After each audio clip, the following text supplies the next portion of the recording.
Day One Innovation. Hai sahabat inovasi, kami hadir bersama kawan-kawan inovator yang kami undang di studio. Tiada hari tanpa inovasi. Hadapi semua masalah dan tantangan dengan senyum, karena solusinya adalah inovasi.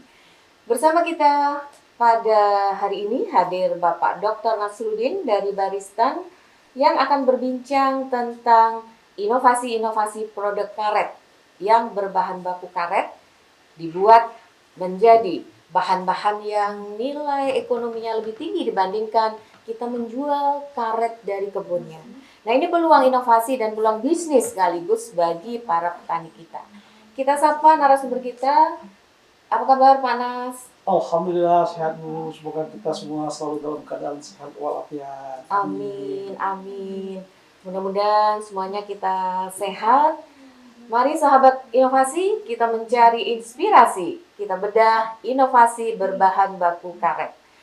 Pak Nas, kalau boleh nih, kami ingin tahu apa saja inovasi-inovasi yang berbahan baku karet yang telah dihasilkan oleh Pak Nasruddin. Ya, terima kasih Bu. Inovasi yang berbahan karet sebenarnya sangat banyak sekali dan mempunyai peluang yang cukup tinggi dari ekonominya. Seperti pada tahun 2017 kita mulai mengembangkan solitaire untuk kursi roda. Kursi roda ya? Ya. Itu bannya maksudnya ya? Bannya. Oke. Ya, ban padat itu Bu. Karena PT Sima Prima Utama pada saat itu dia lebih dari 20 tahun impor. Padahal kita bahan bakunya karet alam itu banyak sekali. Yeah. Alhamdulillah sudah produksi sekarang Bu. Betul. Dan Sumatera Selatan, para pemirsa, penghasil karet nomor 1 di Indonesia. Dan beberapa waktu terakhir, harga karet kita kurang menggembirakan bagi para petani. Inilah solusinya. Iya, salah satu solusinya. Kita bisa produksi barang-barang berbahan baku karet. Ya. Selain itu ada lagi Pak Nas? Oh, banyak Bu yang kita sudah ini kan Bu, seperti contohnya Wabertik seperti ini. Ini kan sebetulnya sangat mudah dibuat dari bahan karet. Iya. Sementara kita masih impor. Padahal kita sangat mudah dan bisa kita kembangkan sebagai peluang usaha untuk ekonomi kerakyatan. Luar biasa, kita bisa menggantikan barang-barang impor dengan produksi sendiri ya Pak. Iya. Bagaimana cara memproduksinya Pak? Oh, sangat mudah sekali Bu. Karet dari petani, ya, bokar gitu, kemudian dikreperkan, dijemur. Bokar itu kan kalau di kebun karet kita sadap dulu Pak ya? Iya, latek. Latek, kemudian dipadatkan. Bokar kayak tahu besar. Okay. Nah, kemudian ditipiskan, ya, setelah ditipiskan, dicibur-cibur, diangin-anginkan. Dijemur gitu ya, seperti jemuran. Kalau lebih 2 minggu sampai kadarnya 1%. Kemudian kita olah Bu, kan mudah sekali. Kita olah, tambah bahan kimia dengan open mill, kita cetak aja jelas seperti ini. Artinya petani bisa mengerjakannya. Dari barang ini kira-kira berapa persen bagian yang bahan bakunya dari karet? Kan mungkin ada tambahan-tambahan bahan lainnya. Iya. Kalau karet ini sekitar 56% Bu. 56%. Iya, 56%. Kemudian bahan baku lainnya seperti kalau yang impornya kalau butuh lokal bahan lokal itu sekitar 85% ini Bu. Bahan lokal 85 kita. ya. Iya, sementara sedikit sekali yang impor sekitar 15%. Seperti bahan aditif yang tidak bisa kita buat. Artinya peluang usahanya besar Bu. Dalam proses pembuatannya, Ya. memerlukan investasi yang besar nggak Pak ini? Kalau menurut konsep saya ya, di tingkat petani, UPPB itu adalah penghasil seat angin, bokar seat angin. Kemudian ada industri kompon yang kita buat, jadi artinya tidak usah perlu investasi yang besar, cukup investasi satu saja. Kemudian di sisi di hilirnya itu ada petani-petani yang membuat seperti Wabertik, kemudian yang buat untuk sendal jepit misalnya, ada yang jadi kembangan. Ini enggak sendal jepit aja kita impor ya Pak ya? Iya. Kan waktu itu kita pernah sekitar 15 tahun lalu kita membuat roadmap karet, kemudian buat satu lagi dokumen Bu ya. Cluster industri karet Bu ya. Nah, itu kan kita mulai bisa kita kembangkan seperti itu Bu. Kalau misalnya Pak nanti ada pemirsa yang berminat, entah para kawula muda yang ingin menjadi wirausaha baru berbasis teknologi, ataupun kelompok-kelompok petani yang tidak hanya menjual bokarnya, ingin memproduksi, kira-kira bisa nggak? Atau nanti ada royalti patennya dan lain sebagainya? Atau free aja kita ajarkan kepada mereka? Ya, sebetulnya begini Bu, kalau ada industri kecil atau menengah Bu ya, yang mau belajar membuat barang karet, Kita ada program di BPSMDI di Kementerian Perindustrian, itu ada apa namanya, ada program memberikan pelatihan buka usaha baru ini. Jadi kita ngajukan proposal ke sana, nanti ke kita Bu, ke kita yang membinanya Bu, itu mendapat tadi agar tumbuh usaha baru. Kita sangat senang Bu, sangat welcome sekali. Gratis ya? Ya kan yang membiayai pelatihan itu dari pemerintah, dari Kementerian Perindustrian. Malahan bisa usul apa namanya, peralatan juga ke Kementerian Perindustrian bisa juga Bu, seperti itu. Peralatan untuk mencetak Semuanya. barang-barang ini. Iya. Dari dirjen IKM, misalnya dirjen Industri Agro. Nah, proposal itu ditujukan ke siapa Pak Mas? Seandainya ada kawan-kawan yang ingin mencoba peluang ini. Ya. Itu langsung ke Kementerian Perindustrian Bu. Nanti yang ininya tidak melalui Baristan. Tidak usah melalui dinas Bu. Oh, dinas perindustrian. Iya, dinas perindustrian, langsung ke kementerian. Kita buat proposal, ya insya Allah nanti akan mereka programkan, ya, mesti tidak tahun ini, mungkin tahun berikutnya Bu, seperti itu. Bagaimana dengan pemasaran? Pemasaran sebetulnya begini Bu, kita ini dunia sudah sudah terbuka Bu. Kan gampang itu, kita upload di internet, di YouTube, WA segala macam, itu akan menyebar ke seluruh dunia. Jadi soal pemasaran yang penting kalau dilihat di YouTube, di WA ataupun di di toko online itu, produk kita tampilkan di sana, insya Allah akan menyebar luas ke dunia dan lebih mudah Bu. Seperti itu. Selama produk kita memenuhi standar yang ditetapkan. Ya. Artinya SNI harus dipenuhi Pak. Ya, harus dipenuhi. Ya itu memang kita ada bagian yang untuk membina itu. Okay. Kita siapkan seperti itu. Nah kalau begitu saya jadi agak heran, kenapa selama ini belum ada yang memproduksi ya Pak Nas? Ya, karena kemungkinan begini Bu, karena belum ada inovasi Pak Nas ini ya? Bukan Bu, pada saat yang lalu harga karet mahal Bu. Jadi kita terlena. Sementara sekarang saat ini karet turun, itu KK 40% itu sekitar 7 ribuan kan, lebih murah. Akibatnya ya kenapa tidak mulai petani sekarang kita berikan pelatihan untuk jadi usaha baru, akan menjanjikan seperti itu Bu, karena peminatnya banyak. Iya. Pemirsa, saya berharap acara ini bisa dilihat oleh HIPMI, Himpunan Pengusaha Muda Indonesia, yang mudah-mudahan bisa membina adik-adik yang baru lulus kuliah, supaya tidak hanya ingin menjadi pegawai, kita tingkatkan kewirausahaannya sehingga bisa menjadi wirausaha baru berbasis teknologi. Gitu kan ya, pasti Pak Nas ya. Ya, betul. Harapan kita itu. Ya. Ada lagi yang ingin disampaikan? Kita ingin secara bersama-sama, artinya dari Kementerian Perindustrian maupun dari pemerintah daerah, kita ingin adanya inovasi dan dapat menumbuh kembangkan industri baru, wirausaha baru berbasis sumber daya alam lokal. Seperti yang ketahui kan banyak kita kebanyakan produk impor, padahal ini bisa bersaing dan kompetitif. Seperti itu kira-kira Bu. Iya. Pemirsa, ini kita teknologinya sudah ada, inovatornya yang siap untuk membina masyarakat sudah ada, tinggal siapa yang bersedia. Mari kita hidupkan atau kita kembangkan industri-industri kecil berbahan baku karet. Kita lihat di beberapa negara, misalnya di Cina, banyak sekali UKM yang memproduksi bahan-bahan karet ini ya, Pak Nas ya.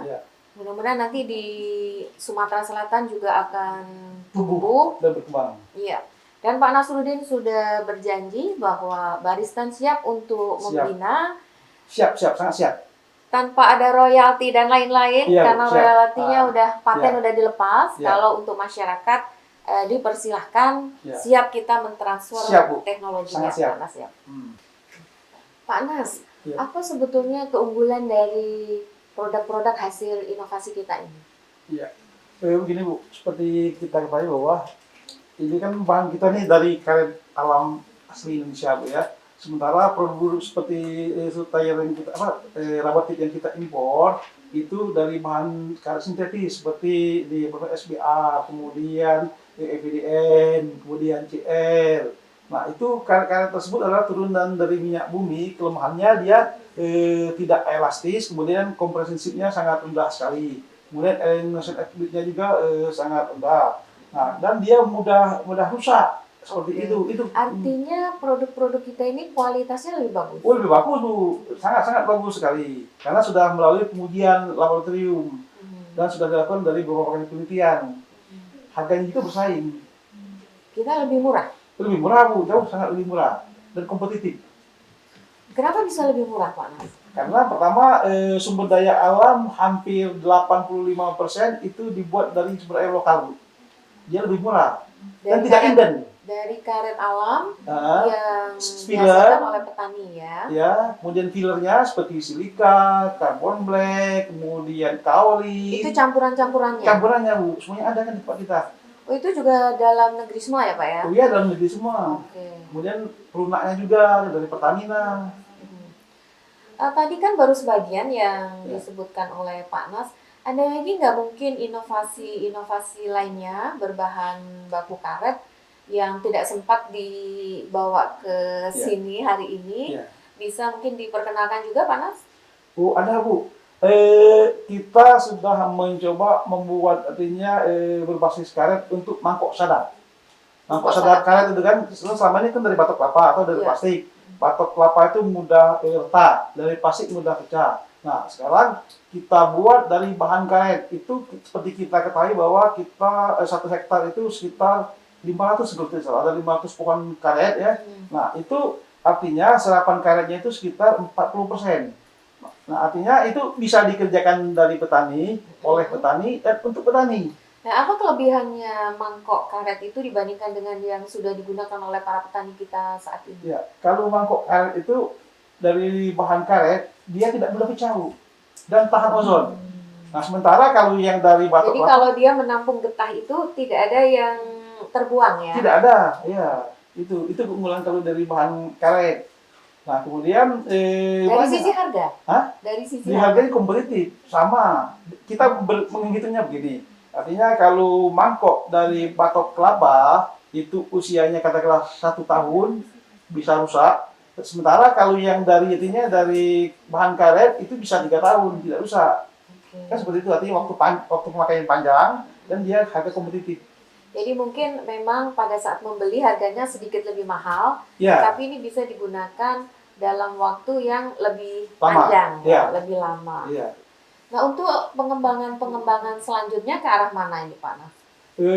Kita ingin mencoba seperti kan sekarang kita lagi demam main sepeda ya.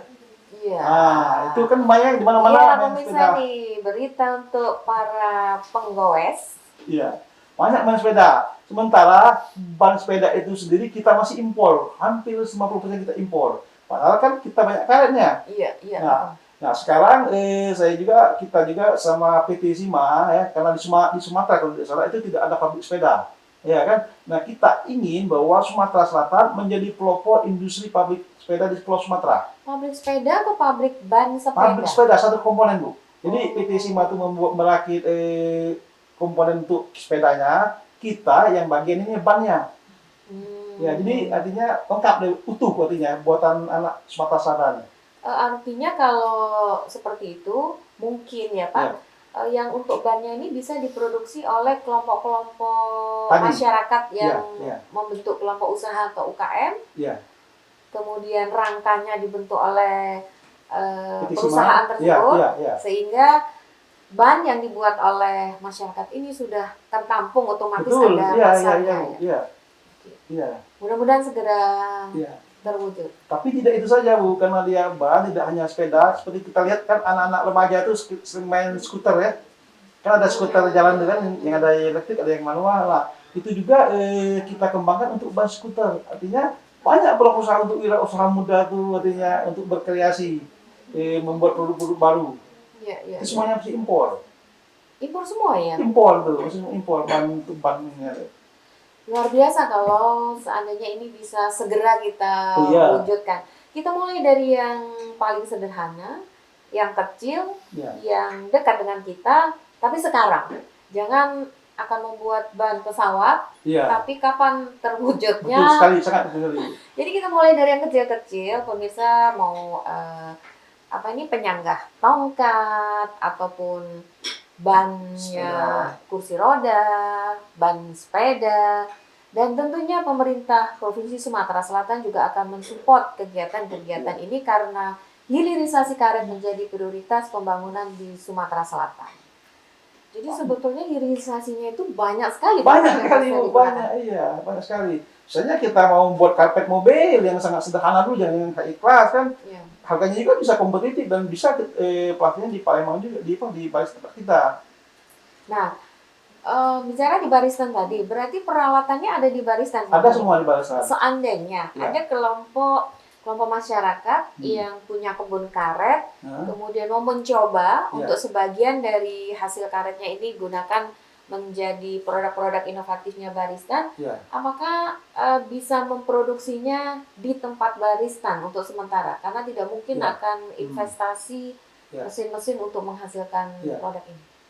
Saya rasa kalau untuk tahap awal bisa kita diskusikan, Bu, untuk mengembangkan tahap awal sehingga kita akan berusaha untuk menumbuh kembangkan industri baru. Nah, sementara nanti kan ada program dari Kementerian Pertanian untuk membantu artinya satu unit proses alat produksi karet nanti di desa Sumbawa. Nah, itu juga bisa kita nih, Bu. Artinya kita ada satu proyek dulu minimal, Bu. Oke. Satu proyek untuk industri karet. Mudah-mudahan selesai acara kita ini ada pemirsa yang serius untuk menjadi wirausaha berbasis teknologi pengolahan karet ya Pak Nas. Iya, iya. Kita jadikan pilot project minimal Satu satu dulu, saja. Bu. Ya, satu dulu. Kalau banyak juga nggak apa-apa ya. Tadi Nanti kita ya. mulai dari Iya, mulai, ya. satu dulu. Baik pemirsa, saya kira sementara kita sampai di sini. Jangan lupa kita terus semangat, sehat, karena kita punya jurus 4S. Setiap orang adalah inovator, setiap masalah peluang inovasi, setiap solusi harus sinergi, dan setiap inovasi harus konkret hasilnya. Sampai jumpa di acara berikutnya.